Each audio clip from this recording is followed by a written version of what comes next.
أسد عثمان ديانو يسيدو كله مها سلاد أيها قول دردي سياسة وين تسوق سيجي معارض كمجال مقدشو أو مالمها وذي شرر وين oo ay rabaaneen in shirarkaasi ay ka dhashaaneen barnaamijyo ka dhaca magaalada Muqdisho kaasoo looga soo horjeedo dhulboobka oo madaxweyne Xasan Sheekh ka wado magaalada Muqdisho maxay Asad iyo sidoo kale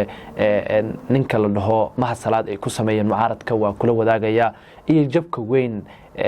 siyaasadeed ee soo gaaray mucaaradka ayaa sidoo kale kula wadaagaya iyo wararka ugu dameeyay arrimaha bariga dhexe shirki ka socday Masar heshiisyo waaweyn baa dhacay dadka reer Gaza waa dabaaldegayaan maxay u dabaaldegayaan iyadana waan eegi doonaa balse marka hore wax ka codsanay YouTube-ka ay ku soo birto subscribe dhahdo muuqaalka la iga saarto kambalelkana furto si ay ku soo garaneen warbixinada maalinlaha ay halka ku soo gudbino hadii aan ku bilaabo Asad Usman Diyaano iyo sidoo kale Mahad Salaad ayaa shalay mucaaradka oo ku shiray Hotel Jazeera u tagay waxa ayna ka dhaadhiciyeen inay gabi ahaan babaajiyaan mudaharaadyada ay wadaaniin ama abaabulkooda ay wadaaniin saaka oo khamiisana la rabay in magaalada Muqdisho ka dhaco mudaharaad weyn oo laga soo horjeedo dawladda Xasan Sheekh dhulboobka ay wado iyo sidoo kale weerarkii dhawaan ay mucaaradka ku qaaday dawladda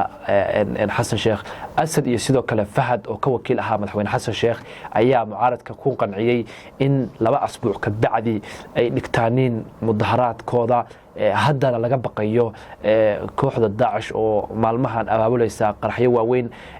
balse waxa la leeyahay hadii hadda ka bacdi 2 asbuuc dib loo sii dhigo mudaharaadyada ay rajeynayaan inay magaalada Muqdisho ka qabtaan mucaaradku Xasan Sheekhna looga soo horjeedo waxa la leeyahay cid u soo baxaysa ma jirto sababtoo ah 2 asbuuc ka hor bay ahayd markii mucaaradku ay ilaamiyeen inay dhigayaan mudaharaadyo isla markaasna dawladdu ka joojisay sidoo kalena asbuuc ka bacdi haddana waxa la yiri 2 asbuuc ka bacdi dhigta maalinta ay mucaaradku rabeen in ay dhigaaneen mudaharaadyada ay uga soo horjeedaan madaxweyne Xasan Sheekh waxa taagneed nin odaya iyo sidoo kale hooyo Soomaaliyeed oo aad ay bulshada Soomaaliyeed iyo dadka reer Muqdisho uga caroodeen oo ciidamada booliiska ay jirdil iyo sidoo kale dhibaatooyin u geysteen kuwaas oo dadka Soomaaliyeed ka xanaaqeen isla markaasna mucaaradkuna iyagoo atashanka dadka ama ka faa'iideysanaya dadkii ka carooday hooyadaas iyo sidoo kale aabaha dhibaatada loo geystay dhulkoodina laga burburiyay ayay rabeen inay ka dhigaaneen mudaharaadyo waaweyn magaalada Muqdisho dadkana isku soo bixiyaan balse Xasan Sheekh iyo teamkiisa ayaa ku guuleystay in mucaaradku ay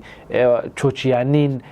barnaamijyadii ay dhigi lahaayeen sidoo kale maanta oo khamiis ahaa mudaharaadyo waaweyn oo ka dhici lahaa magaalada Muqdisho ayaa la joojiyay 2 asbuuc ka bacdi ayaana la yiri waa u fasaxantiin markaas mar damana dib leeyno kama dhigi doono taasna waa guul darro siyaasadeed weyn oo soo gaartay sababtoo ah ma heli doonaanin cid u soo baxda oo waxa weeye ku taageerta mudaharaadkooda iyo cid la taageerta sababtoo ah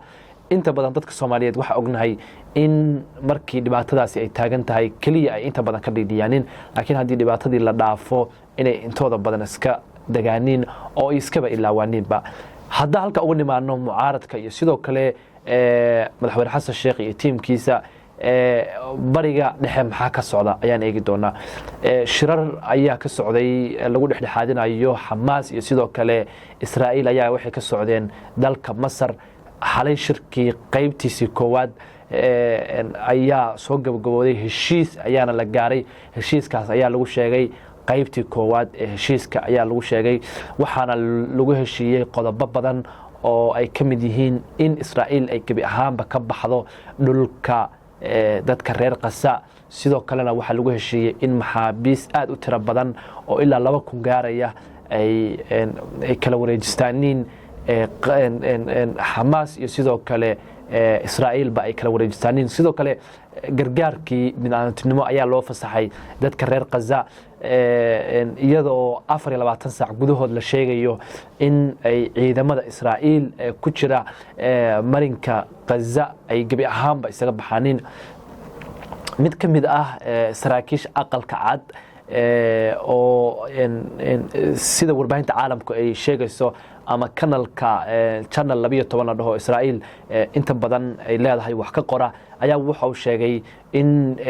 sarkaalkaas ka tirsan aqalka cad Mareykanka in 24 saac gudahooda ciidamada Israa'iil ay uga bixi doonaan marinka Gaza dadka reer Gazana ay sidaas ku heli doonaan xorriyadoodii hadda ka bacdina ay heli doonaan gargaaro joogto ah waxana la sheegay 40 cisho oo horeeya in gargaaro binaantinimo oo aad u tiro badan dadka la gaarsiiyo si ay u soo kabtaan maadaama dhibaatooyin waaweyn ay soo gaareen way jiraan qodobo badan oo la isku mandaafi waayay oo ka mid yahay xabad aan dhigay hubka dhigista Hamas oo Israa'iil ay sheegtay in qodobkaas uu muhiim yahay 20 qodob oo Trump soo bandhigayna ay ka mid yahay isla asbuucan Trump ayaa la sheegaya inuu imaanayo Israa'iil uu soo gaari doono halkaas oo rabo inuu ku faano xabad joojinta iyo sidoo kale inuu Gaza iyo sidoo kale aan dhahay Hamas iyo sidoo kale Israa'iil uu heshiisiyo waxa jira wareeg labaad oo kamid ah heshiisyada xalay la saxiixay waxaana la rajeynayaa in sida ugu dhaqsiyaha badan iyadana la saxiixi doono maalmaha soo socda balse tan waa mid guul ah in xabadii iyo duqeyntii laga joojiyo inkastoo ay xalayba duqeymuhu ka socdeen marinka Gaza oo Israa'iil ay aad duqeynaysay dadka reer Gaza balse waxa la leeyahay maanta wixii ka dameeya way joojin doontaa sidoo kalena xabad joojin baa la gaari doonaa ayaa la leeyahay dadka reer Gazana cuntadoodii iyo sidoo kale biyihii ayaa loo fasixi doonaa oo waxa ugu badan oo ay u hamuun qabaan ay yihiin